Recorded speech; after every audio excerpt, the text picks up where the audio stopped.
What's up, guys? Welcome to this episode of the Friday Sessions. Today, we started off talking about the biggest protest we've seen in Australia for a while, the big march on the Sydney Harbour Bridge, what it meant to us, and our thoughts on it, which are quite controversial. We also talked about the property market in Australia and the interest rate drops that we think are imminent, and some interesting data out of Westpac Business Banking that I think all Australians who have exposure to real estate or are planning it should have a talk about. We also talked about a recent weekend that we just completed where we brought together property investors from all over the country and spent 2 days with them, showing them how to do due diligence, showing them real projects that we are involved with as a team, huge land developments and so on. I think you'll find that really interesting. And then we spoke about a few other things as well, like at the end, we talked about some fitness stuff, which is quite different for this pod. And we also talked about what's happening in Bitcoin treasuries. And the most successful IPO this year, 2025, was just happened in the US, was a Bitcoin treasury company. We also talked about the debt cycle and the printing of money in the US. So much happening in this week's pod. If you enjoy it, make sure you drop a comment, like, subscribe, and we'll see you on the other side. Bye for now. So guys, I want to kick off this week with what was the largest protest in recent history in Australia. Everybody saw the images all across Australia of between 100 and 300,000 people, depending on who you believe, turned up, shut down Sydney for 7 hours and, created an international spectacle that was seen all over the world. I just wanted to get your takes. Like, what did you, think, or what have you thought about since seeing that protest? What came to mind for you, and what's going on as you observe it? Can we just, for the audience that may not have seen, explain what it was? And I'd be one of them because I was away for 4 days and I have not looked at any media at all. So, and some people may not have as well. So it was a pro-Palestine march. Basically, Australians coming out and protesting what they perceive to be an injustice in the Middle East, and to express that in their views on that. So, I mean, I might have a crack at it. Not that I like. This is the one, Israel and Palestine. Like, I love to get involved in current affairs and political events, and I kind of love going deep on all this and trying to form an opinion and having opinion. And I'm not scared to have an opinion, etc. But this is the one thing that I just have no interest in touching. Like, I consider myself a pretty good critical thinker. I consider myself someone who looks at the second and third order effects and doesn't just believe what they see on TV and goes deep into the reasoning behind why things are happening. And from my very, very, very, very brief look into Israel and Palestine, I can't find a way to find the good guy or the bad guy. Like, I feel like both of those countries are tainted and tarnished with something, right? And the more that I dig into it, the more that I find that the atrocities on both sides are terrible. And so it's the one thing that I just refuse to touch, right? And I consider myself someone who goes deep in these topics. It's almost like my job to dig into the deep macro and to find out, what things mean. But this is one thing I just don't want to touch. So the biggest surprise for me is how do you get thousands and thousands and thousands of everyday Australians go and march for something like this? What are they seeing that I'm not seeing? What am I missing that there's a clear right and a wrong, a clear good and a bad? What anybody else got to take? I've got some of my best friends are Palestinian, from Sydney. They weren't born there, but they're second generation, sorry. And they've sent me a lot of stuff over the years, right? Of the stuff they see from people there and, cousins and these types of things. So I've seen some pretty horrific things. And again, what do you believe? What don't you believe? Unless you're actually physically there and you see it, right? But I think what really caused this is, there's a lot of articles coming out of genocide, about talking about genocide. There's a lot of articles coming out talking about, how they're starving humans, they're starving children, and a lot of charities coming out in this type of thing. And, what I've always been told, from their side of the story is, you know, everything's rationed there. Their food is rationed. Their water is rationed. They can't get in. They can't get out. Imagine being born in a country where you're stuck within that area. Like there's no flights in, there's no flights out. You can't walk over a border and try to escape. So I don't know the details in behind the scenes of, again, which country is doing what, but in my opinion, I think everyone has the right to protest. And when we talk about freedom of speech, this is exactly it at the forefront. Doesn't matter what you believe in, right? It's okay to agree to disagree in whichever side that you are on, but it's pretty powerful to bring together that amount of people, whether it's 100,000, 200,000, or 300,000, to actually protest and stand there and do their thing for 7 hours. That's my opinion. I agree with that. I agree with that main point that everybody has the right to protest, no matter what you're protesting for. I agree with that. I think that's solid. It's peaceful. I'm assuming it was fairly peaceful. I haven't seen any of the footage at all. Yeah, I mean, look, I'm not asking for your views on the conflict in the Middle East, to be clear, right? That's outside of the purview of this. I mean, for me, I have mixed feelings about this. I, on one hand, am really excited to see Australians marching in the streets because Australians are super complacent because we're so wealthy and, you know, it's the land of the lucky and all these things, right?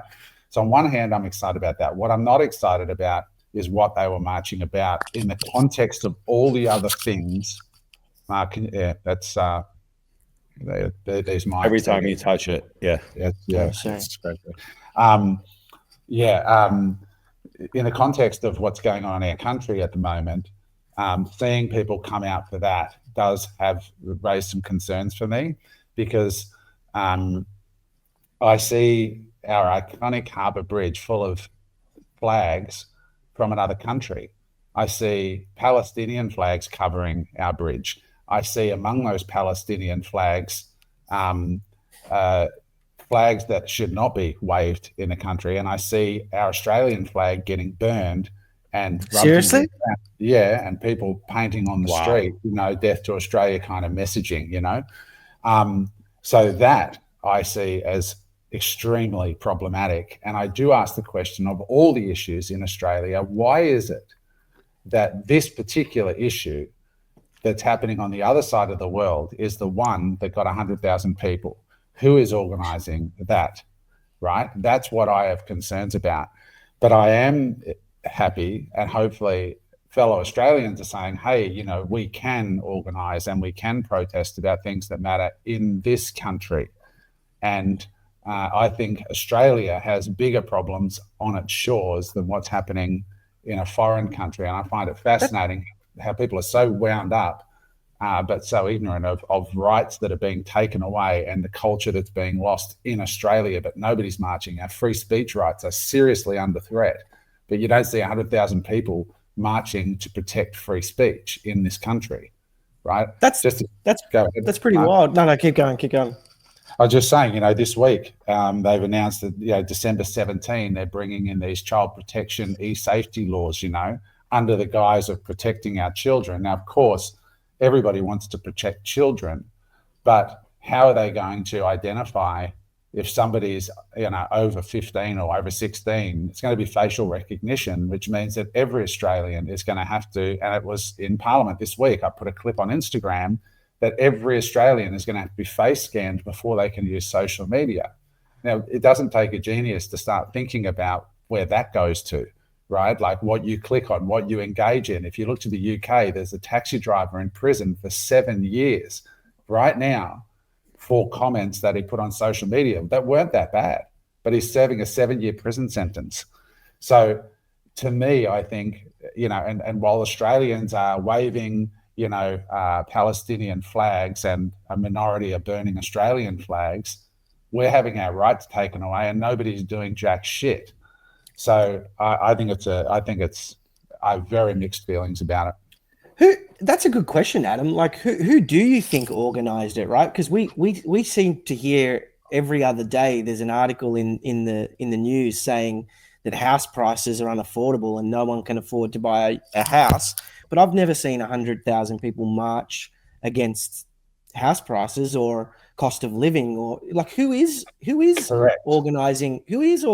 How does 100,000 people get organized? How did that happen? Well, there are obviously people who got a tie to the people that are actually getting impacted over in Palestine or Israel. And the Aussies, I wrote an article this morning, she'll be right, mate, until it's not fucking right. But until that point, they're not going to really get off their ass and march about rents, are they? Because they can still but how? by. They can still get by. It's not impacting. Yeah, but hang on. But that's the point. Like they can still get by, but how? Why did they get off? Why'd they get off of their ass and march for Palestine? How did 100,000? Are they the same people? Is my point. Are they the same people? Is it the Aussies getting off their ass and marching 100,000 for Palestinians? Probably no, who's not. Marching? Well, that's what I'm saying. Look at the flags on the bridge. That'll tell you who's organising. I didn't see it. Well, have a look at any of the imagery from Sky News. Did plenty on it, and look at the flags on the bridge. That'll tell you who's organising it. And, you know, it sort of leads into the podcast that dropped on Tuesday, which is just blown up with Tommy Robinson that I did. And Tommy talked about, you know, how at all levels of government in the UK, it's now been co-opted. And, you know, they have other ideological leaders in power. And then they have enormous voting blocks that essentially put them in power because they just tell the politicians, this is what you're going to have to do to get our voting block. And so I find it really alarming that the largest scale protest that we've seen in this country of recent times has nothing to do with anything that's happening around Australian life. Eric, before we rolled tape, you mentioned a small story that I think is a big story. And you mentioned about, you know, down at Bondi Beach, they have just taken away the weights and the gym on the beach. Now, they did that and they literally said, the Waverley Council said, we have removed these weights because there is too much testosterone happening down on Bondi Beach in Australia.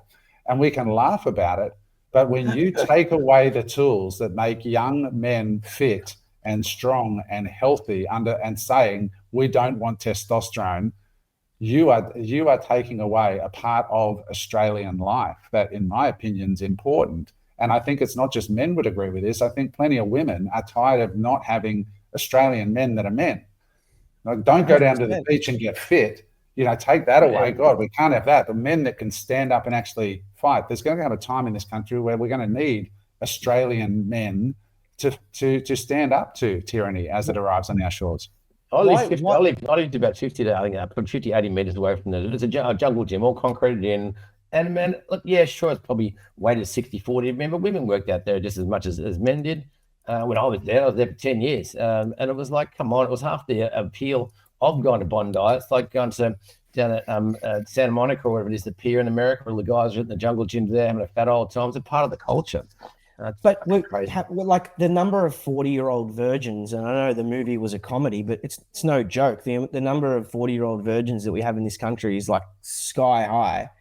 And what is it that we want to increase that number, right? Like the lack of testosterone, the agreeable nature, the confusion about societal norms, the fear of being able to approach someone from the opposite sex for the risk of being cancelled or shut down or whatever. Like what's the end game? Why do we want to continue down this path of making weak men?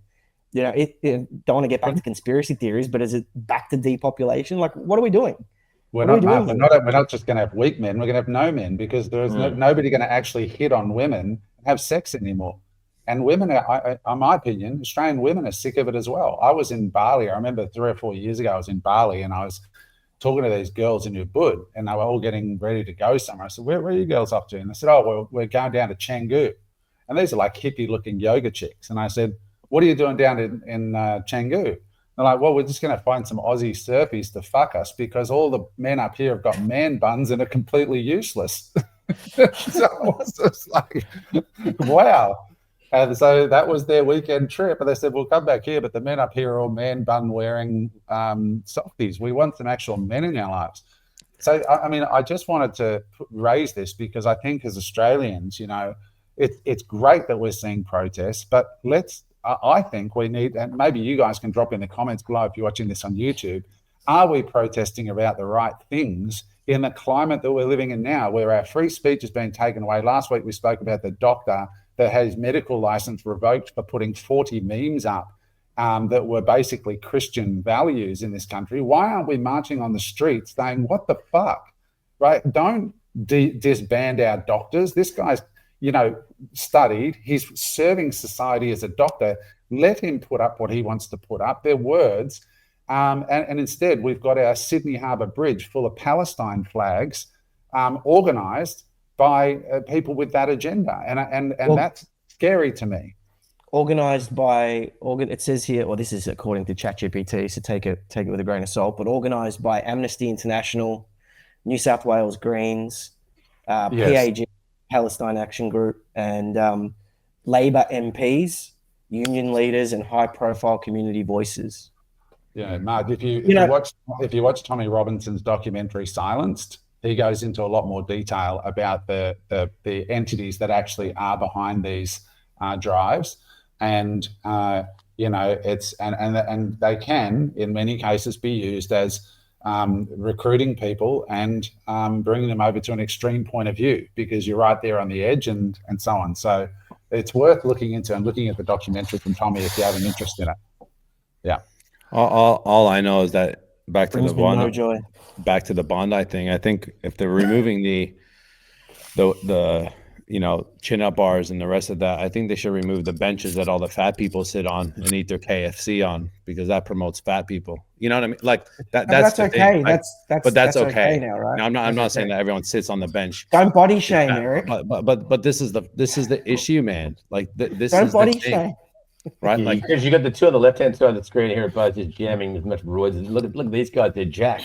Now they're kicking off about the jungle gyms getting ripped out. Yeah, but it's getting to the point. It's getting ridiculous, is what it's getting to. Instead of promoting health and the rest of it, it's because someone, you know what it is? Because someone in the community, they ring the community, they ring the counselors. Hey, I feel uncomfortable. Like, man, come on, man. Honestly, I even appreciate it. I love women, but when you see a guy out there with a fucking six-pack looking good, I'm like, you know what? That's discipline. That's what I need to do. It inspires me, right? Like, why take that away? Like, come on. And women will say the same thing, right? Why does my wife go to the gym she goes to? Why? Because she gets inspired by all the 25-year-old chicks that are there, that what she used to have a body like, that she's trying to strive to get it back to that point. That's what it's about. No, it's good. I mean, and they're taking it away. Yeah, that's why I love it. This Sydney Sweeney controversy, because it's got people up in arms around stuff. It's so good, like with Trump gave her a shout out, didn't he?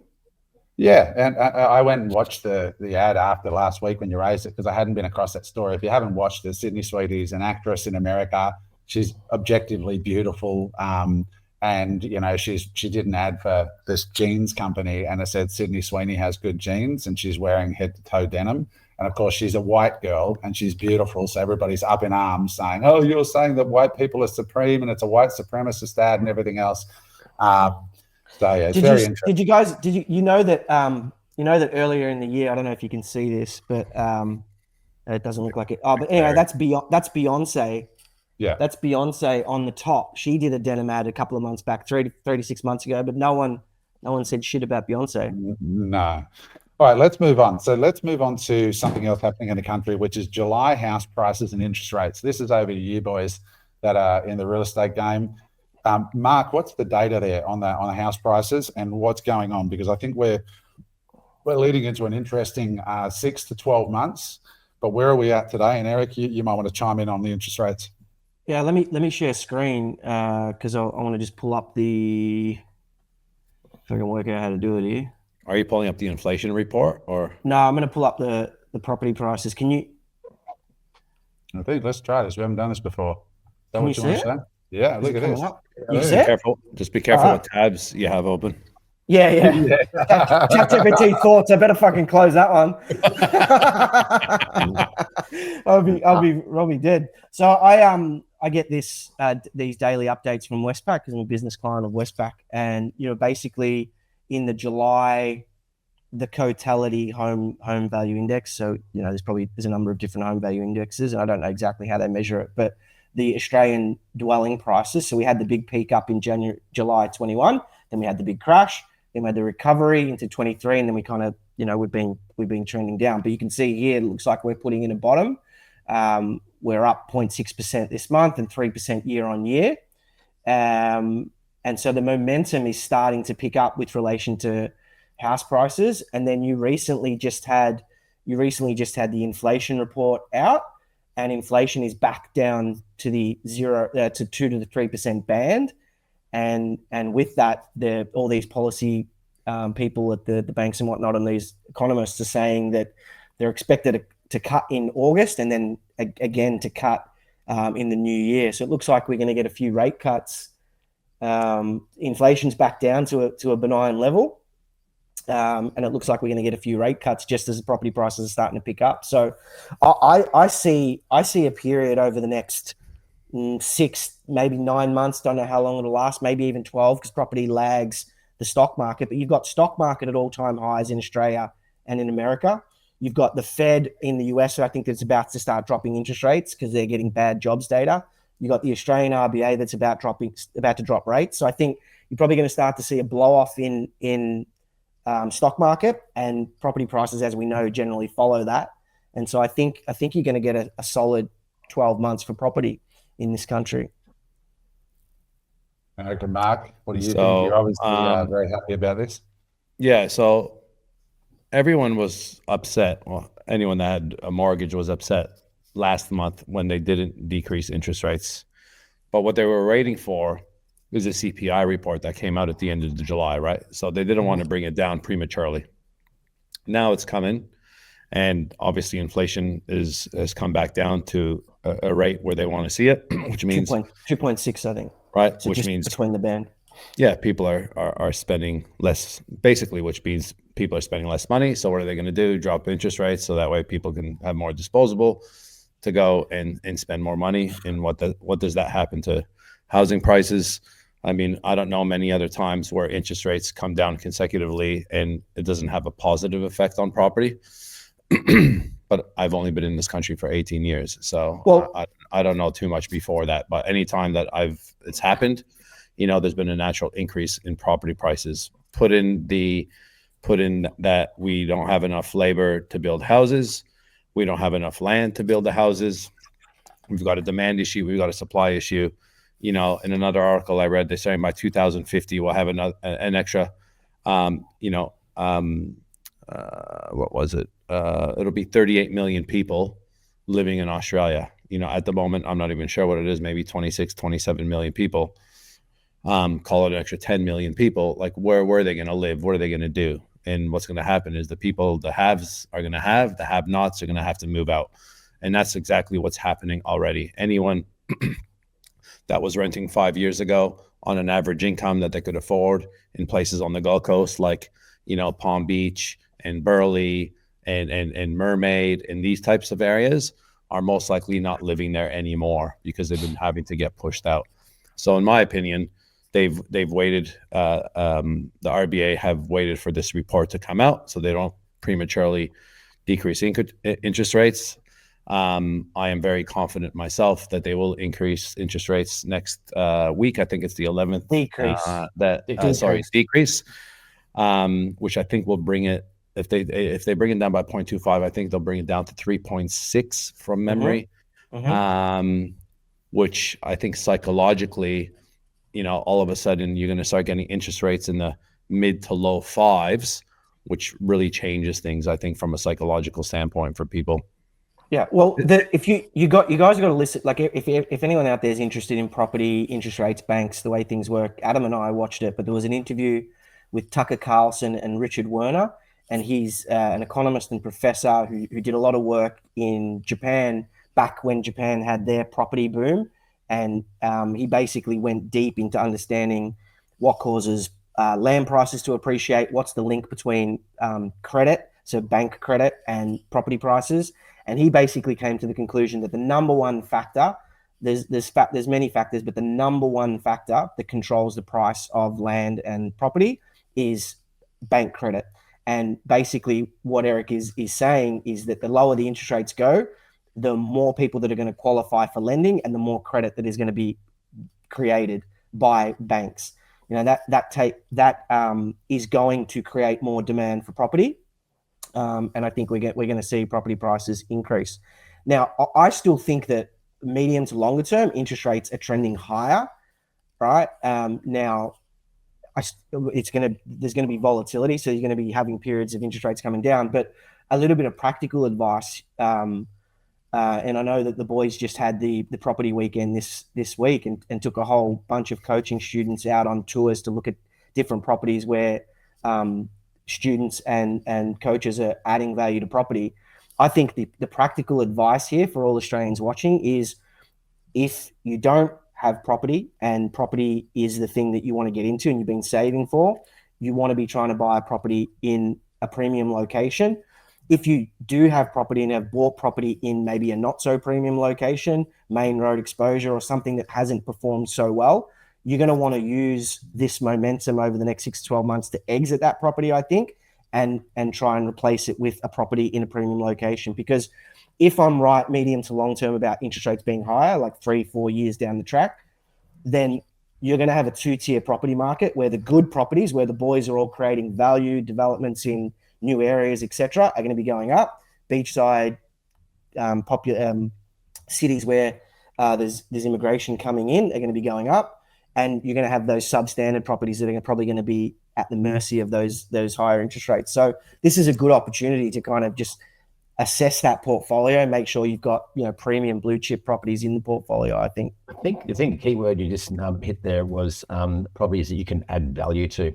The hit and hope, or just buy and hope, that's pretty risky in any market unless you're in premium blue chip suburbs. So buying something that we can either reno or flip, develop, hold, but just buying an end product off the plan, I wouldn't suggest doing that to anyone in any climate. But unless you're buying one of mine, and then that's it's important to note, like, that when we talk about property, like Adam just sold his principal place of residence, Eric's building one, might then go and sell it.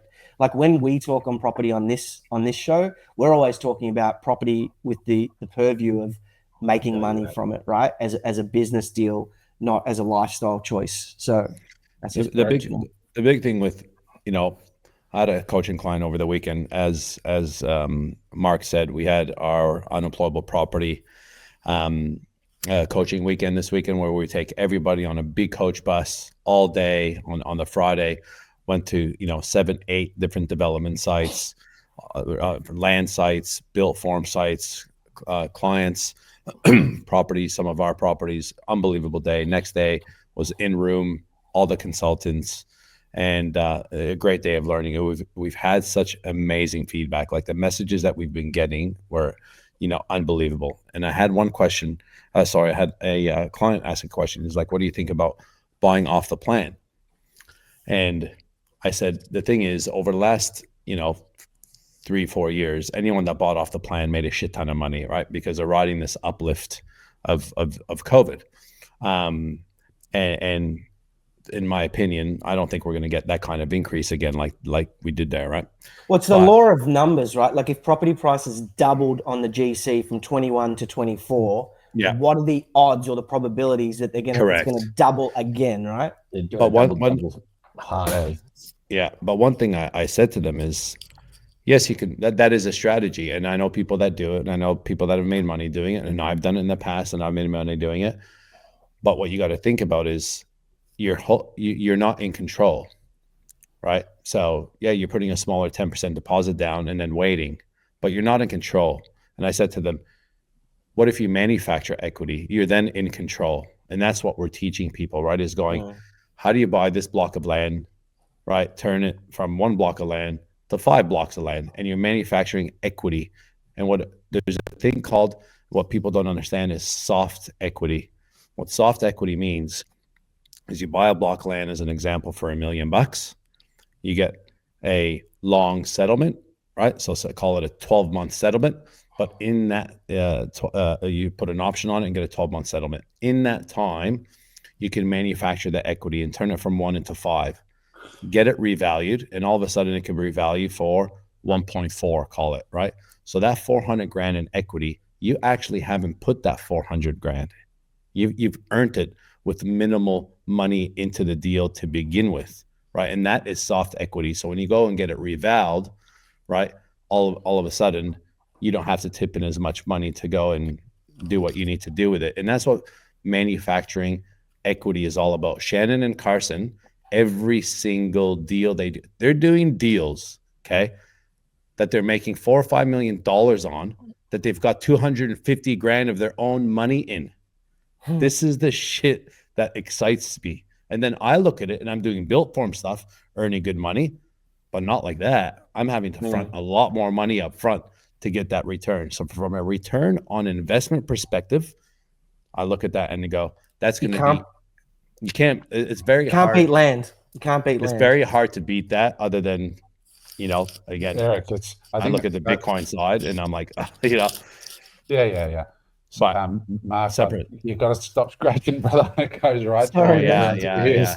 It's wherever the mic is. It's wherever the mic is.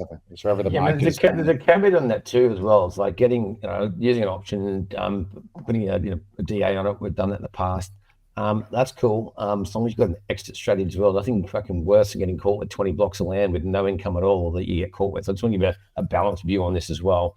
Is that, rising tide until. Well, this is where you got to do your due diligence, right? Like there's macro markets and there's micro markets. So I'm just saying having an exit strategy as well on the way through. It's not always plain sailing on the way up.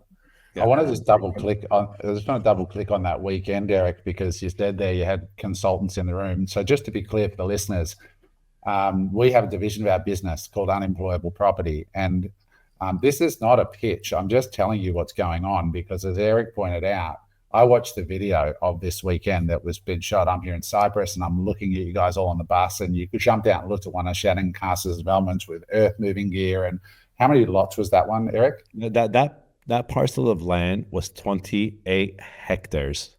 Yeah, right? so which they're converting into 45 blocks, right? Acreage blocks. So they're not, 300, 400, 500 square meter blocks. They're large size blocks. But like that deal again was on market. Carson's young kid, I think he's about 10, 11, 12 years old, found that deal on market. This is the thing. There's no, like you need to understand a little bit about land, a little bit about subdivision. That's what we do at Unemployable Property. Yeah. So what actually happened, guys, is, just for those who don't know the story, because we've got so many new listeners on the show that have just meeting us now. Shannon and Carson are two guys that run a division of Unemployable called Unemployable Property. Shannon was cleaning carpets 5 years ago, and Carson was driving a tractor, basically. And they started out with nothing, and now they've got over $100 million worth of property in the pipeline. And they're two salt-of-the-earth guys. You would never have a clue in your life that they got there. Mark, did you want to say something? I just want to say, like you said, this is not a pitch. I'm not involved in Unemployable Property, and so I have no ownership in the company, but I'm going to give it a pitch, because the reason I'm going to do that is because when I was selling land back from 2007, and I was had ambitions to do property development and land development, I was trying to find coaches and people who could show me the ropes, and I got lucky along the way that I kind of was selling land to some developers who, in return for me selling them land, we built a relationship, and they'd kind of guide me through the process of some of the things. And, the largest development that I did was maybe 24 units, right? But there was no one, absolutely no one out there in the market that taught the steps and the nuances that you need to know to successfully complete a deal. And I burnt myself so many times getting into deals that there was no exit in, or that I couldn't make work because I had no one there to coach me and guide me through it and give it a pair of eyes. So if there's anyone out there who's considering doing property development and you haven't done it before, this is the room that you want to be in. There's no one in Australia that's doing it. I'll just finish, Eric, just on explaining it for people, just because I think it's important. Yeah. That you've got these two guys who we partnered with who when we say teach it, that you don't buy an online course, right? You know, you can, there's a free community, and Eric, you might want to just add to this at the end, but there's a free community. Yeah. It's a Facebook group. You can go in and there's free training in there. But if you want to come to one of these weekends, they put you on a bus and they drive you around and show you their own projects, Eric's own projects, maybe some of my own projects on the Gold Coast. I don't know which route you went, but they actually get you out of the bus, walk you around the dirt, explain how the deal was found, how it was purchased, how it was financed. And then the following, and when you see it with your own eyes and you walk the ground, it's totally different, right? And you meet the people, the human beings who negotiate the deals. And they go from just like one block of land that they bought for like 500,000 and turned it into $1 million. And then they go to something bigger. And then the next day they put you in the room and you're in a seminar room on round tables. And when Eric said we have consultants, all the consultants, the town planners, surveyors, all the people that they use, the professionals, they bring those people in for that weekend. So you can actually have them at your table and talk to a real town planner, and they get you doing real feasibilities on real projects. I was getting texts all weekend when you guys were doing this in Cyprus from my followers that have gone to this event and just going, oh my God, this thing's amazing. Yeah. But what I really wanted to leave with people is Mark and I are not anti-property, right? For those of you who follow the pod for a while, you know, Mark and I are in alternative investments, and James and Eric are principally in real estate. I was in real estate, so was Mark. What we are is pro-property value creation, as James rightly pointed out. We believe that you've got to be adding value or not doing it at all, and you have to do it smartly so you have exit strategy. So I just want to really expand on that for the listeners, because it's so important and it's so valuable. Even in my own home, Adam, I've got a place in Melbourne and a place here up in northern New South Wales. And even in these two properties, I bought them with the intention to add value through renovations or improvements, adding bedrooms, etc. And I'm at the point now where I'm going to go get both these properties refinanced. And my goal is to get another $500 to $1 million equity and take it from the bank, because I think I can manage that capital better than this. I can make a better return than the 6.5% or 5% interest rate that I have to pay. So that even in your own home, I would be thinking that way, right? So I just want to, if you choose to buy an own home and not rent, which is probably smarter to rent. That so we have a free Facebook group called Unemployable Property on Facebook, and every day people are posting, the community's building. There's now, I think, 2,200 people on there. We just started it a few months ago. It's organic. And we're posting, you know, the boys' deals in there, some of my stuff, and a lot of the coaching clients now, and other people that we don't even know that have come into the community. We are going to be opening up another cohort very soon for the Unemployable Property, which is exciting. And you're going to see some amazing content that we've going to be showing very shortly that we got over the weekend. But I want to repeat again, one of the messages, we've had multiple messages from the people, and you can't lie about this stuff. So one of the clients, right, said, "Hey, Eric, just wanted to send you guys a message to say thank you for an amazing event. It felt genuine and wasn't just an event held to make people feel like they're getting something for their money. Rather, it was extremely well put together, challenging, and helped us gain clarity on a whole other level." His wife's name, right? So my wife came with me on this journey to support me and hopefully learn a bit too. After those 2 days, she has surpassed me in motivation and hunger to excel in our property development journey. Most of all, she has gained a new purpose in life. Appreciate you, Perry, Shannon, Carson. Thank you. Like that's real. That's raw. It's life-changing for a lot of people. And that's what we're there to do, right? Like we're not just there to try and take someone's money and run off. One, we can't run off. Why? Because we show up every week on these channels. That's number one. Two, I would never do that. And three, you'll never meet better people than Shannon and Carson. Let me tell you that, right? They're even cooler than any of you guys on here. And just on the thing with the wife, like in my experience, just for women out there watching, or for men out there that want to get the women involved, women are actually better at looking for properties. Like they just have this skill set of being able to find like the X factors on certain things. So actually quite good at looking for properties. I've met a heap of women that are great at finding property. Yeah, just the other end of that as well. Just that public group. You know, for those who might not be ready to jump in another cohort, it's not just full of newbies in there. There's some heavy hitters in there putting some decent deal flow in there, like some proper deals in there. The guy that said they're open up for open for conversations about networking in there as well. It's not all one-way traffic where the impact is coming down the pipe. It's pretty well meshed together. The guy that sent that message is not a new, like, he's doing property development already, right? He just wants to gain more experience. And I'll give you an example, one more example before you move on, Adam. As we're there, we stopped off for lunch, and Shannon's on a phone call. He got a random phone call, and I can overhear him, and he's talking about, it's what we're doing on the pod and this and that, and it's great. And anyways, he gets off the phone, and he's like, "Mate, that guy just got my number somehow, contacted me. He's been watching the podcast, love what we're doing, right? He loves what we're doing, and he says, I got $3 million. I love what you guys are doing. I want to place it with you." Like, right? Just building trust through the pod, right? Based on real deals. Smart for that.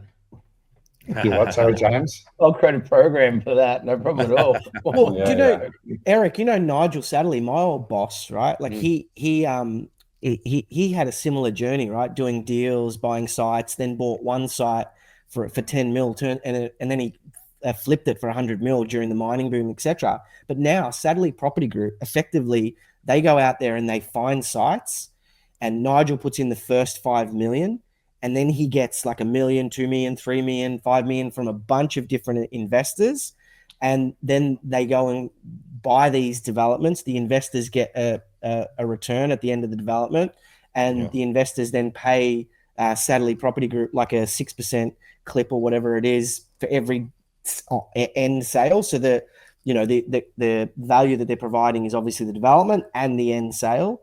But it's that time of year again at Unemployable, where we're opening up our Unemployable business coaching program. It's over a 12-month period, and with that you get private one-on-one coaching, group coaching, as well as private and live events throughout the year.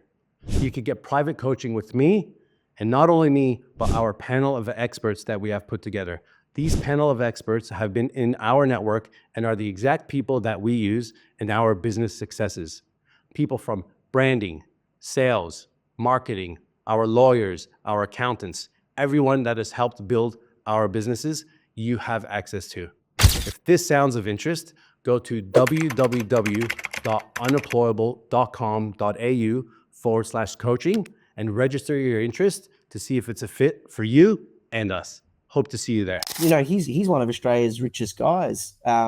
So that's the kind of opportunity that now becomes open to Shannon and Carson as well. Not only will they do their own $100 million deals, they'd be able to do $100 million deals with groups of investors as well. And there's no stopping them. So the action item here, guys, for all the listeners, because this isn't just about using podcasts as, mental porn. The action item is to actually go and join the Unemployable Property Group, which is free on Facebook. Is it on Facebook, Eric? Facebook, Unemployable Property. We also have Unemployable Property on Instagram, on its own Instagram now as well. So just go onto those two channels, literally follow them, and you'll get a lot of value. Then you make the decision. You can make the choice if you're getting value or not.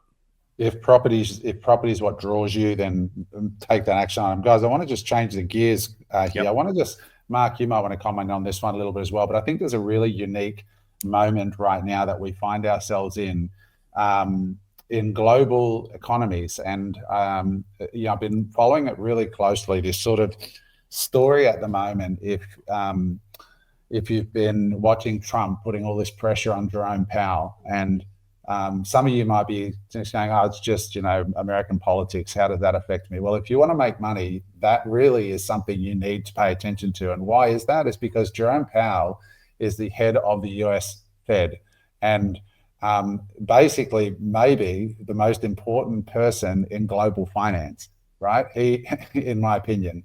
He was. And Trump is basically on him about dropping interest rates. But Powell and Powell's leaving in May next year. And this is a fixed hardline fact. He's leaving in May. He's trying to protect his legacy of being a conservative treasurer and Fed chairman. And Trump is saying, I want lower interest rates. I want lower interest rates. And he's pressuring. So why does this matter to you? Because here's why this is important, really important for anybody who wants to make money in the next 12 months. in my opinion, and it's not an opinion, he's leaving, and whoever comes in is going to be a Trump man. And that means that person is going to be dovish. That means that he is going to do what Trump says. He is going to drop interest rates, and the US is going to do what my friend Larry Lepard, who wrote the book sitting on the shelf behind me, The Big Print. Larry is on a podcast all over the world right now saying the big print is coming, and it's coming in the next 6 months. When Powell goes, whoever comes in is going to start printing. They're going to drop interest rates and try and print like crazy. When that happens, asset prices go up. And so I believe that we are going to see next year, for sure, like you said, Mark, where I think, not financial advice, but I think we're going to see markets rip. We're going to see Bitcoin rip like crazy. And I mean, the Trump family, this is a fact, is now the 6th largest corporate treasury in the world, right? So you got MicroStrategy and BlackRock and all these. Number 6, the Trump family, they bought $2 billion worth of Bitcoin in the last month. I mean, it's not in hiding. He's not making it bloody obvious about where the puck is going. So just bear that in mind. And what Trump said just yesterday is he said, we're going to announce the new Fed chairman this week. Now, we're talking 9 months away from when he's going. Why is he doing that? Because he wants the market to start pricing it in now that it's coming. He's telegraphing because markets are forward looking. He's saying, look, I might not be able to fire him today, but I am firing him. And here's the person that's coming because he wants to crank markets. So I don't know if anybody's got some thoughts. It's going to be his. It's going to be his son. Imagine. Might as well. Eric Trump. If that happens, we're actually fucked. The bond market will like sell off. Like it's actually he kind of needs to put someone in that's not like Trump surname, or the bond market will just sell off. So I agree with the sentiment. I have slightly different views on the big print. I think that there's three things that the government is trying to kind of get through this 37 trillion in debt issue that the US has. And the first thing that they tried when Trump got elected is doging their way out, so cutting. And they tried that under Yellen in 2022. They tried that with Doge, and it didn't work. You can't cut your way out of this mess. I think the second thing that they're going to try, and this is what Adam has kind of just alluded to, is they're going to try and cut rates, and they will cut rates. When power's gone and replaced, rates will be coming down, and they're going to try and grow their way out, right? So they're going to try and increase GDP, run inflation hot, and they're going to try and grow their way out. Ultimately, that's not going to work because you're going to get inflation. So inflation is going to show up sometime in 2026, and then I actually think the market is going to crash at some time into 2026 because if they drop rates, so if Trump gets he wants 300 basis points drop in rates. If he gets that, the US is going to be able to refinance everything at the short end, right? And they're cool. They're sweet. They've refinanced for the next 1, 2, 3 years. And so there's not going to be a need for the big print at that time if Trump gets lower rates because they're going to have refinance short-term needs. Then you're going to see inflation rise. Then you're going to see the market sell off. And then sometime between 2026 and 2027, everything's going to be so fucked that they're going to have no point but to go to the big print. And that's what's coming. That's the only way that they're going to get through it. The big print is coming, but my timeline on it, I reckon, is later 2026 or 2027. I think the market needs to crash. I think the market needs to crash before you're going to get the big print. The other thing that I want to just draw people's attention to before we wind this one up is the other thing that happened this week in markets. We've talked about Bitcoin treasury companies a little bit in the past, but something that happened this week that should not escape our attention is that the largest IPO in the United States just happened. When I say largest IPO, I mean based on the amount of money raised, not in the market capitalization of the business. For 2025. For 2025 year to date. So, and that was a product launched by MicroStrategy, or now called Strategy, Michael Saylor. Again, basically the product was called Stretch, and essentially it targeted money market funds. So, we talk about global assets being divided up into, 8 or 9 categories, and equaling about $1,000 trillion, or what's known as a quadrillion dollars. And of that, and the biggest sector is real estate. The second biggest sector is bonds, and then currency. So currencies is about $120 trillion of money that's tied up in money and money market funds and so on. So anyways, they designed this instrument to basically enable investors that have a mandate to buy money market funds, or people, just think of people who, and retirement funds and retirees and companies. In Australia, for example, they put money in term deposits. In the US, they call it money market funds. It means that it's a cash instrument. You're putting it on deposit, you get a reasonably high return. But in the States, are about 4.5% is what you get on a money market fund or a term deposit. They've come out with this instrument that has all this. It's the top of the capital stack, meaning it's guaranteed. It has a fixed interest rate paid monthly, and it's double what most of these term deposits pay.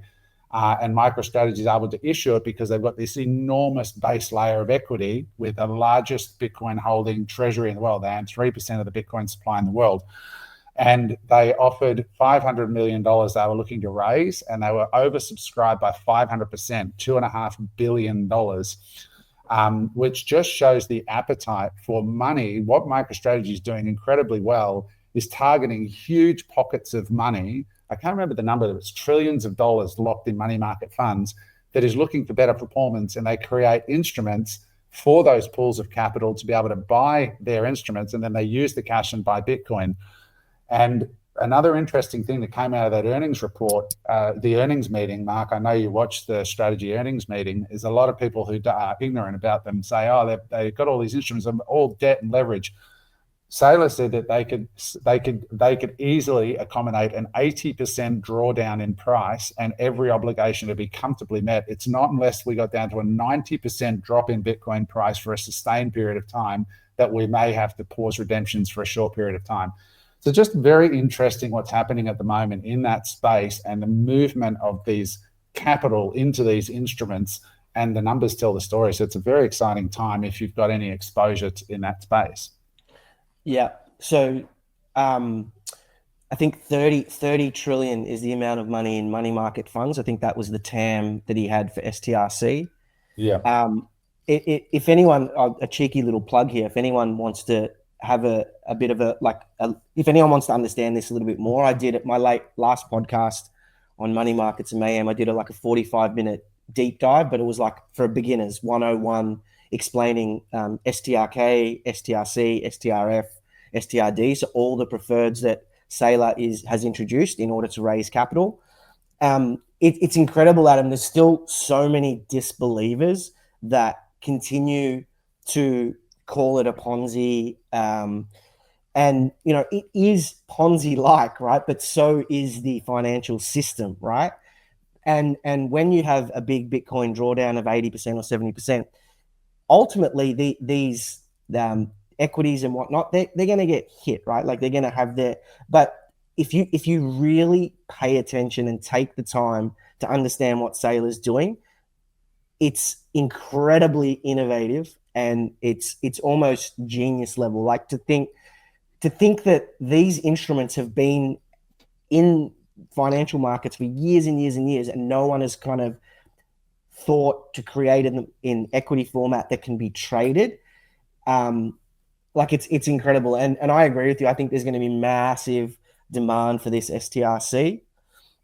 But at very least, if you're following markets and you're not looking into this story, you're not skating to where the puck is going. You're seeing a genuinely unique thing in the market. Yeah. Just saying, the top performing stocks in the European, the Japanese, the US markets are all treasury companies. And it's intellectually lazy to just say it's a Ponzi. Yeah. And it's much more interesting to actually dedicate a few hours a week to educating yourself and seeing what's going on. I just allocated $500,000 to this space through a fund that invests specifically in best of breed treasury companies, because of the learning. And I can't wait to report back to you guys in a year on that and see how that's gone. So Mark, with these, I mean, I still have eighth finger on the pulse, not quite like you guys. But what do you see with these investment instruments, if you will? Are they going to follow the trend with your outlook at the 2026 massive push bubble blow off top? Are these things going to get suckered back down with the rest of the market? Well, because they're a brand new instrument that no one's ever engineered before, are these going to weather the storm somewhat differently? Look, I mean, the honest answer is nobody knows for sure. But Saylor has like a capital stack, right? So in the event that they would need to liquidate their Bitcoin, the convertible bond holders, which are not these instruments, will get paid out first. Then the holders of STRF would get paid out, and then STRC, STRK, and if there's anything left, STRD, and then the shareholders, right? But I don't believe that there's going to be. I don't believe that there's going to be any liquidations, right? So it's a risk. Like if Bitcoin goes to zero, there will be liquidations. I believe the risk is more that because the liquidity on these are great. So in terms of preferred equities, they're really, really good liquidity, but the liquidity is still not as good as what the MicroStrategy common stock is. So what can happen with these things is the price can get dislocated. So the price can get dislocated to the upside and the price can get dislocated to the downside. So when we do go through a Bitcoin bear market, like par for these instruments is $100. So if you look at where these instruments are trading, STRC is trading about 96, 97, right? Par would be $100. And they're going to trade above par or below par. I think that in a severe bear market, they will probably dislocate and trade at sub $100. And that's when the lower it drops, because the interest payment is fixed per share, the lower it drops, the higher the effective interest rate payment is. And so that's when you're going to get the smart organizations, institutions that will come in and scalp it if they think the market is about to turn around. But these are instruments that you need to not set and forget. You need to be trading between them, right? Like if the people who invest in bonds, they don't just buy the 10-year bond. They'll buy the 10-year at some stage, then they'll buy the 2-year at other stages, then they'll go further out and buy the 30-year. People who trade bonds or fixed income trade between the fixed income securities. So different horses for different courses. But yeah. I just want to add, one thing. And I went away for the week. Sorry, not away for the weekend. We went up to Brisbane on Sunday with a couple friends, and this couple, right,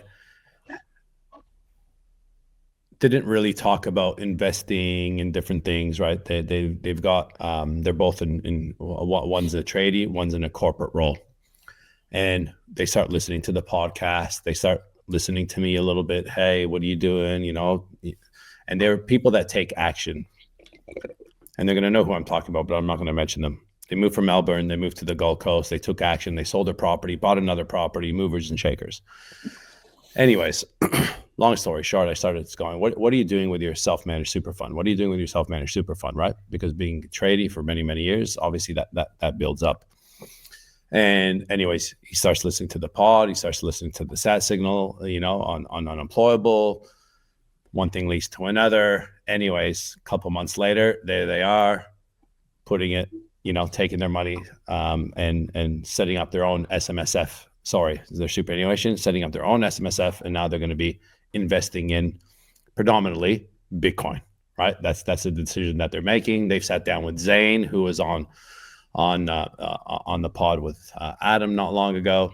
And the reason why I'm saying this is we were talking, and I'm like, we have to remember this, and I'm talking to him as a friend, okay? This is the thing that you haven't been put in this position before, and this is where you need to really think about where you're putting your money, why you're putting it there, and the conviction that you have in something. You have to get used to the volatility of these assets. That is one of my biggest things I want to say is with property, right? What happened in the GFC? Everybody shit their pants. Everybody sold, right? Oh, I'll hold it, strong nerve, What happens is psychologically, you have to be ready for these ups and downs. And right now it's ups, right? In the property market, it's ups, right? But what happens is, and I'm a Bitcoin holder and I'm putting more into Bitcoin and I'm a big believer in it, right?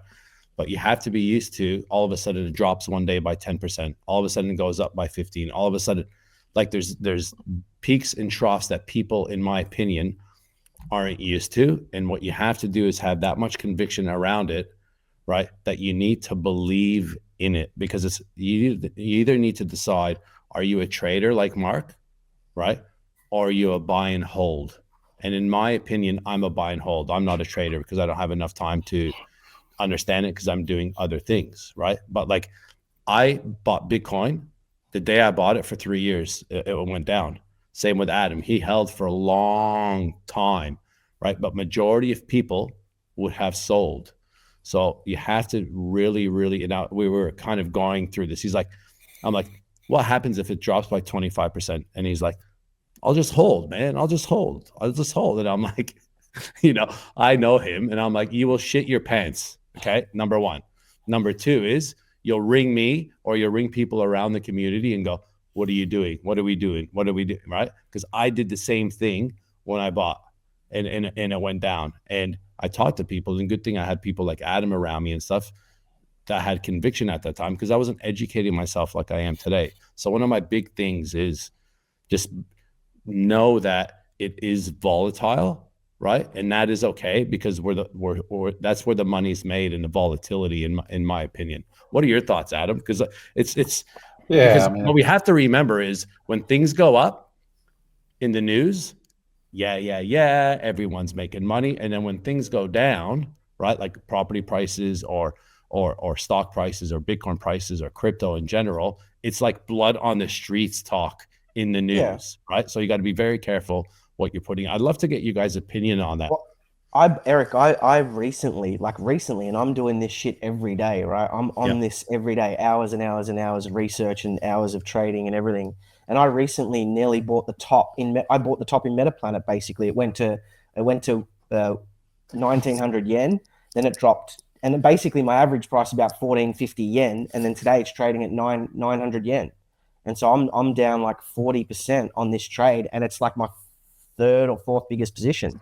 So I'm getting hit in real time, right? And I'm like now looking at it, like trying to work out when to kind of double down again and to make it an even bigger position, right? But that's the thing. Psychologically, right now, you probably should be buying, but it's hard to comprehend, right? Because there's always that other side. I made a mistake. And I got caught up in the Bitcoin Treasury company hype. Like, I'm not immune like everybody else. I go in too early, went in too early, too hard. Even was telling you guys now's the time, and it just kept falling. And you make mistakes. It doesn't matter how good you get at this. You're never gonna pick every single trade that you enter perfectly. You just won't. And so you have to have a plan in place. You have to be able to see through and suffer the volatility. And I think the biggest lesson is position sizing. Like, the minute you're all in on something, that's when your marbles are really going to get tested. I'd like to hear your idea around this, Adam. Oh, look, I've been through 2 drawdowns of 70%. So that's a lot, right? Like, it's the old thing about even Amazon. If you'd put $10,000 into Amazon at IPO, you would have had to get through 6 drawdowns of 70% or more. But if you'd held from the Amazon IPO to today, the 10,000's worth 21 million. So there's only 2 people who held through that time without selling any stock. And that was Jeff and his wife at the time, Mackenzie, and everybody else had sold. Yeah, his mum or whatever. So I think it was Jeff and his mum. Yeah. So, but you're right. The problem with Bitcoin and stocks is that when you come from the world of property, there is no app you can open that tells you, hey, your property's just gone down $10,000 today. It does. But there's no app that tells you. Like, I had a building on the Gold Coast that I had 3 that I sold, and one of them I sold at a yield of 4.5%. And I could have sold one of the other ones on the same day, and I pulled it.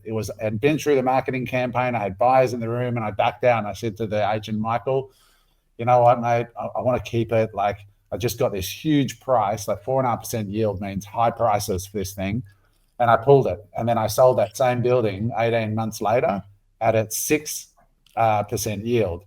That 1.5% spread in real terms was probably $2 to $3 million that I lost, right? Had I sold it on that day in that room, but I didn't have an app which I could open up every day saying, you know, that decision you made, Adam, it's cost you 10,000 today, 15,000 next day.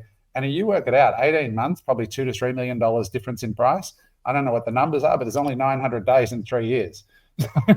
I was losing a couple of $1,000s a day, which is probably $60,000 a month for 3 years. For 2 years on that decision. But I had no app that was saying, hey, Adam, hey, you fucking idiot, you loser, you just, that's what when they tokenize real estate like they're doing in Dubai at the moment, in Australia, it'll be the number one fucking reset, refresh in Australia. You know what's funny? I don't know about that. You know what's funny is I told them in the car, we're driving to Brisbane. I'm telling you, I go, you know what? Like I'm honest now, right? I'm like, because I understand my positions and the percentage that I have in there of my wealth and the rest of it. I go, the volatility and the ups and downs is what excites me. The anxiety of the ride excites me. And my wife and our friend in the back, they're like, you're sick. You're sick. But that's part of it, right?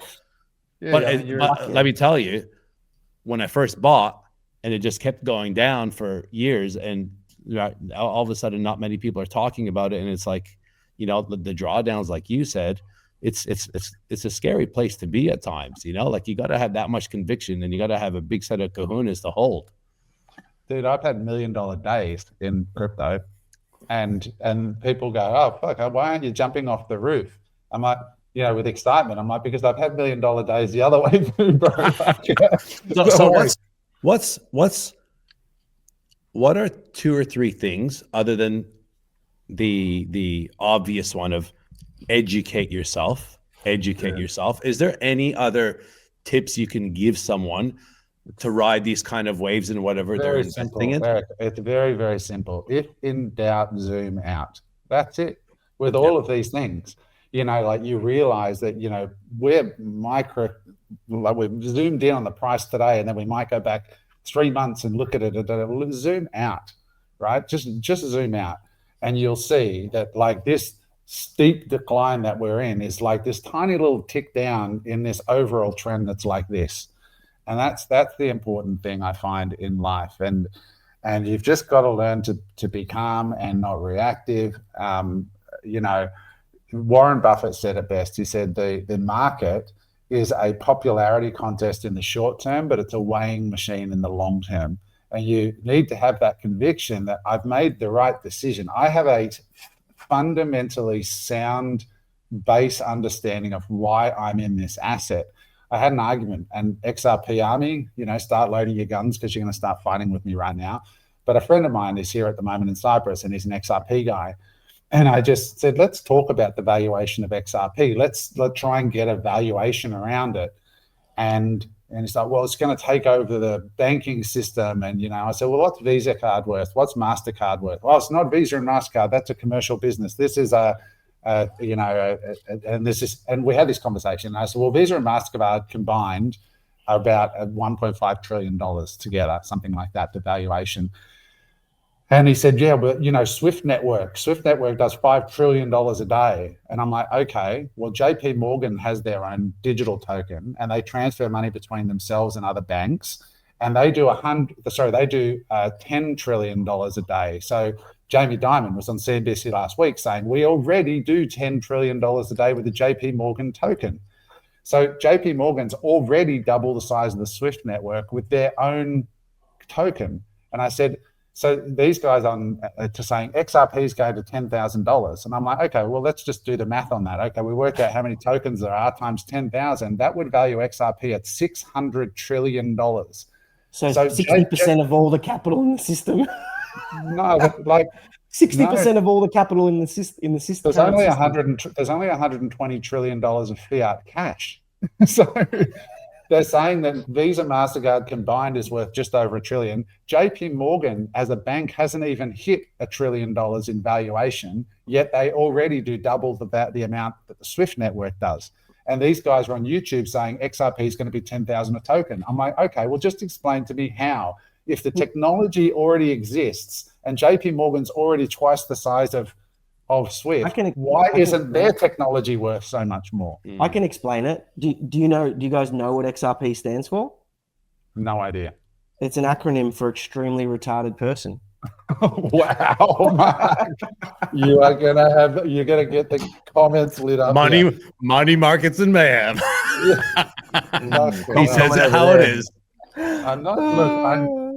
Look, I don't want to insult anyone, but what I'm not, and I still openly want to admit I just don't understand XRP. But what I'm getting at with people is that so many people are invested in things that they just don't understand. And I'm like, when they're really honest and you pull back the curtain, they're like, well, I've just watched, 100 YouTube videos from dudes sitting in their bedroom, right? Like, that's what they know about it. And I'm like, but you haven't asked those critical questions. And so you're blinded by it. And I've been there because I was that guy with Luna. And, I watched thousands or hundreds and hundreds of hours of videos on Luna. I could tell you the bull case, but I had a cognitive dissonance, and I was unable to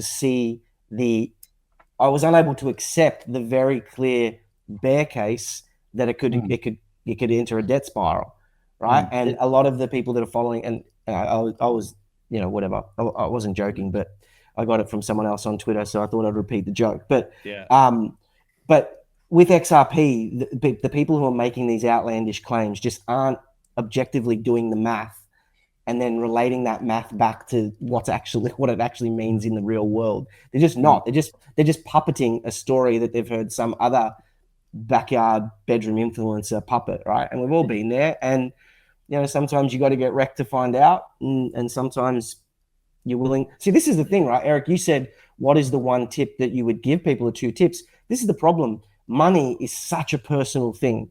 It's such a personal thing. And the number one thing you need to do is to have a look at what your negative and limiting patterns or beliefs with relation to money are, right? Like if you're overly optimistic and you're willing and you believe hype, that is something you need to be aware of, right? Like Adam and I are very optimistic people, and that has gotten us into trouble with business ventures in the past, right? But I feel like we're becoming way more critical when we look at investments now, because we've learned the lessons. The reason why I asked that question, right, is because even guys like us that have been in business and in property, like COVID, I sold 2 properties during COVID, right? Why? Because we're in a holiday business. They were holiday-led properties, and COVID came, borders closed, end of the world, the news is on, right? I didn't zoom out. Why? If you zoom out, it's very hard at that point to zoom out, because what are you zooming out at? Like, you don't know how long this thing's going to last. You don't know what's going on, right? And I sold 2 properties. They got only 2 properties, right? I sold those 2 properties, right? Today, they're worth about $1.6 million more. Now, and I'm saying this, and Adam's saying this, that he lost $3 million in that transaction, because even we get it wrong, and we're doing this on a daily basis. So the people that are out there that are listening, that are hopping in, right, that aren't doing this, that are trying to take control of their life and their family life and succession planning and the rest of it for future, understand, right, that we will all get it wrong from time to time. But you have to, again, conviction. And one of the things that you said, very, very, very, a great response, was that zoom out, which is one of the hardest things to do when you're going through that time. But zoom out and surround yourself with people, right, that have the same conviction as you. I think that would help, because that's helped me even through this journey with you, Adam, is knowing that, smart people that are around you that have certain convictions, and know that they're not just doing it to sell something. They're doing it because they're invested in it themselves, in my opinion, helps as well. If in doubt, zoom out. James? Yeah, Mark's always said it multiple times on this journey as well. If you're getting nervous about when the market pulls back, you've got too much invested in any one instrument at the time. So Position sizing. Yeah, position sizing. I just want to give a bit more context really quickly, Eric, to that story. I made a shitload of money by buying property when everybody was freaking out in COVID. Yep. So that building that I said I sold for 4.5% yield, actually it was 3.5, not 4.5. Jesus, it was insane yield. Anyway, I bought that property for $1.7 million in the thick of COVID. The guy who bought it owned it for a month. COVID hit. He freaked out, ran back to the agent and said, can you get rid of this property? I'm freaking out. And it was on the main road, prime property. I bought it for 1.7, sold it for 4.5 2 years later. And I bought 3 of them. When I say I lost millions on that trade, I still doubled my money in 2.5 years on the property. I just would have made an obscene amount of money if I'd sold it at the very peak, which I didn't. But it's the same thing, right? Like that Warren Buffett saying, be greedy when people are fearful and be fearful when people are greedy. Like I bought a property in Florida in 2012. It was still the GFC. Everyone around me was telling me I'm crazy. Right? I still own it today. 13 years later, when I bought it, the Australian dollar was at par to the US dollar. Imagine dollar for dollar, right? So just on that transaction, right? Just on the dollar conversion, I've made money. Never mind what it's went up in value over the last 13 years. But again, there was something inside of me. My gut was telling me to do it. It wasn't someone, it wasn't this person. It was like literally something inside of me just said, mate, these things are almost on, like they're for free. I paid $115,000 for 150 square meter, 3-bedroom unit near the water. Like you look at that and you go, you can't even buy. That's what Mark just spent on his new truck. You know what I mean? Like it's crazy. It's just that learning, if in doubt, zoom out. Guys, I hope this is helpful for you. This sort of real discussion about making and losing money. And it is an emotional roller coaster. Even with our trading group, off the back of the Freedom Summit, one of the first emails I sent to all the people who are now trading with me, I've said to them, be aware of the fact that you're a human being and we all want to get rich quick. Keep your greed in check, because we're getting such amazing returns. I'm like, what I don't want to see happen is people, just going too heavy, too early, not understanding what they're in. Keep your greed in check. And it's been well received, because we are human. None of us are immune. Like Mark said, self-awareness. No, we want to believe the XRP story because it's $3 a token. And when somebody sells it's going to be 10,000, we go, well, even if they're wrong by a factor of 100 and it only goes to 100, I'm still going to 25x my money. And it just is so compelling, right? Like it's intellectually lazy, but it's compelling. And we're like, Bitcoin's at $100,000. This one's only at 3, but have you really asked the simple, hard questions and understand? You got to learn to just remove your biases, stay calm and learn, like, why do really, really smart people always say Bitcoin? Like, why is that? Why are they all wrong? Like, I keep getting into fights with gold bugs and I'm like, they've got such strong opinions. I've got a gold guy coming on Sat Signal soon who used to be a full gold fanatic. And now he says, buy both, but buy Bitcoin, definitely, and he's a published author. He's done 8 books. He's from the UK, probably the #1 Bitcoin guy in the UK. But it's just learning to understand your biases and start, it's a journey and it's starting to understand. Think about this. If people weren't greedy, right, and so emotional, there'd be no casinos. The reason why the casinos are out there is because when you go and you win the $500, you're going, I'm going to get to $5,000, and you walk out with empty pockets. Because if you look at the crypto casino, Bitcoiners, what happens is they get the early run, the Bitcoiners, and then alt season historically comes on, and XRP and Solana, all these things start to boom. And then the Bitcoiners, not the real Bitcoiners, but the weak ones start to go, oh shit, Bitcoin's just going up like this. I'm going to just sell some Bitcoin and put my money into these. And that's what happens. And that after the last cycle, I just sold everything but Bitcoin, and it's all Bitcoin now. But that's been a journey and a learning, and I managed my own greed because I saw what happened. So, and this doesn't just apply to Bitcoin, it applies to everything, It applies to real estate. You got to really understand what it is you're buying. So I got one last question to finish the pod. Yeah. And I want to know what you're investing into your chest. Because that thing is looking pumped up, bro. You've been pumping the iron and you've been looking good. Especially that left arm looking a lot bigger than the right arm too as well. No, I'm curious what else you're pumping. But I thought he was ambidextrous. Evidently not. But honestly, I like to give credit when credit is due. Well done, bro. Thank you, man. That's discipline, man. Well done. I rang him yesterday morning, and he was breathing very heavy. And I was like, I'm gonna ask him one question, and I hope it's this. You're at the gym, right? Yeah. Okay. Good. Call me after. And either way, keep doing what you've been doing. Whatever the answer was, just keep doing what you're doing. I love the post that you did. He Adam, for those of you guys that don't follow him on Instagram, you should, because it's a laugh and it's educational. But he posts a photo of him, right? And it's like he's looking jacked, right? And then the next post was, hey guys, got a lot of comments, but no, I'm not on TRT. I'm just on the creatine. I'm just on the creatine. And he posted a photo of the creatine. What he forgot, the TRT wasn't behind the photo of the creatine. That's what he. The vials. I'm just joking. But well done, man, honestly. Thank you, mate. It's fascinating to me because I literally got so many messages from guys going, are you on TRT? And I'm like, no, dude. And then when I said I'm on creatine, I had so many DMs like, what creatine are you on? And so I just put the bottle up because I was sick of answering it. I was just a bottle. I just walked into the fitness store here and said, I need some creatine. And so they gave it to me. But interestingly, go. No, I was just saying, gentlemen out there who want extra testosterone, don't forget, fix your sleep and sun those nuts. Thanks, Mark.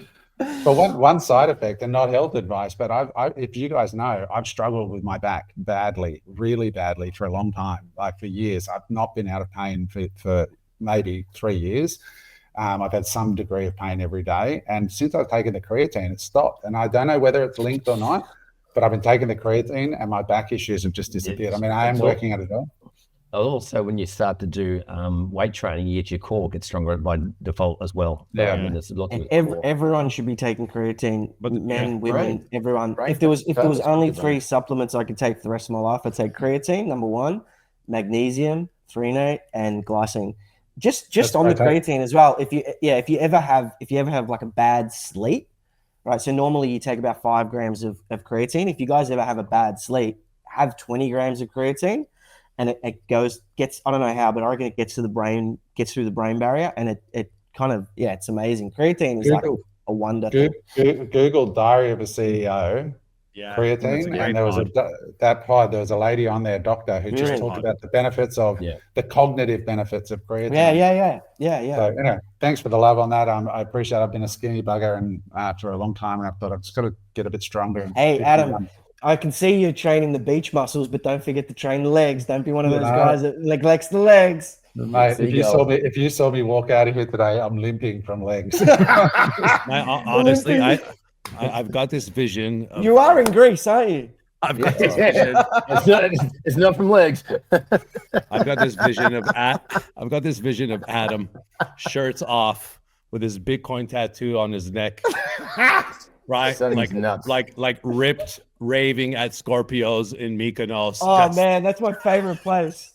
Eric, I'll tell you what, mate. That may not be a fantasy. That may actually happen. Who knows? Hey, next year, Scorpios, boys. Next year, Scorpios. We do a pond.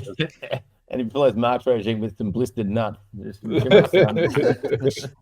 Awesome. All right, guys, let's call it on this one. Thanks for listening, guys. Drop a comment. Most of all, like, subscribe, and thank you for tuning in. Bye for now. Hey there. I hope you enjoyed that episode of Unemployable. If you'd like to watch another episode, just click there.